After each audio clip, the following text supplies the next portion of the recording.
అందరికీ నమస్కారం అండి. ఈరోజు మనం టి రామచంద్రరావు గారు రచించిన అనాథ అనే ఓ చక్కటి కథను విందాం. ఇక కథలోకి వెళ్దాం. సత్యనారాయణ గారికి హార్ట్అటాక్ వచ్చింది. సుచేత నర్సింగ్ హోంలో చేర్పించారు. ట్రీట్మెంట్ జరుగుతోంది. ఆయన స్పృహలో లేరు. అనుక్షణం డాక్టర్ పర్యవేక్షణలో మందులిస్తూ కంటికి రెప్పలా కనిపెట్టి చూస్తోంది నర్సు. ఆయన ముఖంపై ఆక్సిజన్ మాస్క్ ఉంది. గుమ్మం బయట అలికిడైతే తల తిప్పి చూసింది నర్సు. ఆయనకెలా ఉంది అని అడిగాడు అతను. రండి, మీకోసమే ఆయన కలవరిస్తున్నారు. కుర్చీని సత్యనారాయణ గారి మంచానికి దగ్గరగా వేసి అతన్ని కూర్చోమని చెప్పింది నర్సు.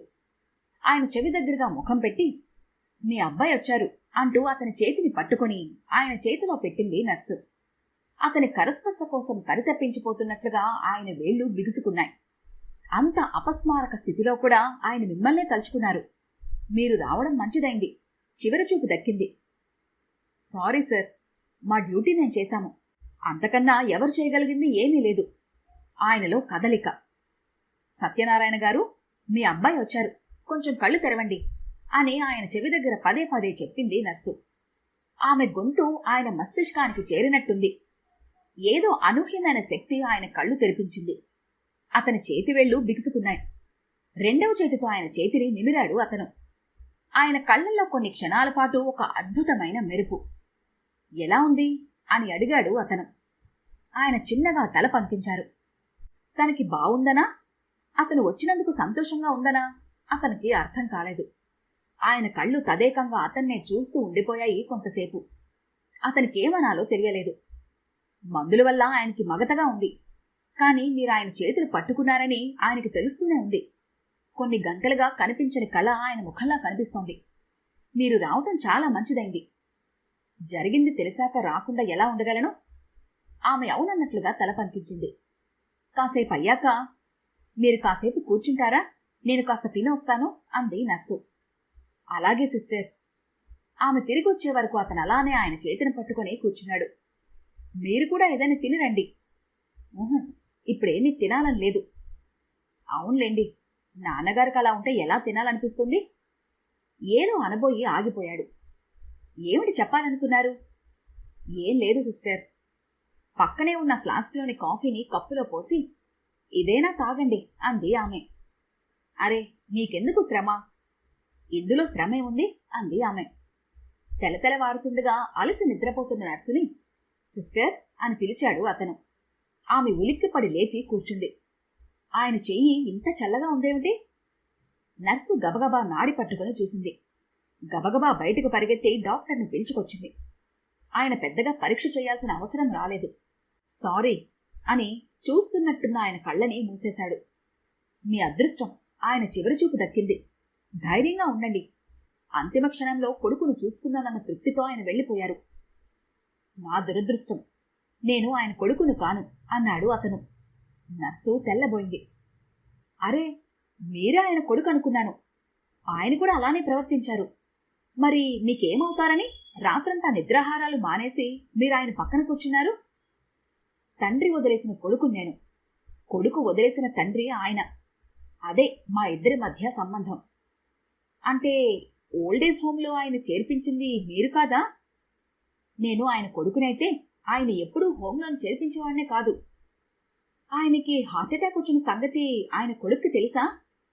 తెలిసి ఉండదు. పోనీ ఇప్పుడే ఆయనకు ఫోన్ చేసి చెప్పండి. అతడెక్కడున్నాడో ఎవరికీ తెలీదు. 3 ఏళ్ల క్రితం ఓల్డేజ్ హోంలో చేర్పించిన కొడుకు మళ్లీ ఆయన చూడటానికి రాలేదుట. మీకోసమే ఎదురు చూస్తున్నట్లుగా కనిపించాడు ఆయన. ఎన్నాళ్ళ నుంచి మీకు పరిచయం? నాకు ఎవరూ లేరు. నా తల్లిదండ్రులు ఎవరో నాకు తెలీదు. పసిబిడ్డగా ఉండగా మెట్ల మీద వదిలి వెళ్ళిపోతే నేను అనాథాశ్రమంలో పెరిగాను. నన్నెవరో అజ్ఞాత వ్యక్తి చదివిస్తూ ఉండేవారని మా ఆశ్రమం మేనేజర్ చెప్పేవారు. ఆ పుణ్యాత్ముడెవరో తెలుసుకోవాలని ఎంతో ప్రయత్నించాను. కానీ నా అన్వేషణ ఫలించలేదు.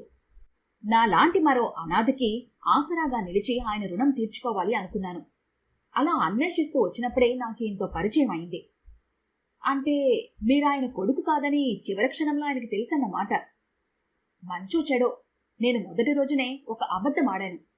హోంలో చేర్పించిన కొడుకు ఆర్థిక సహాయం చేయకపోవడం కన్నా అసలు వచ్చి చూడలేదన్న బాధ ఆయన ఎక్కువగా కృంగదీస్తుందని హోమ్ మేనేజర్ గారు నాతో చెప్పారు.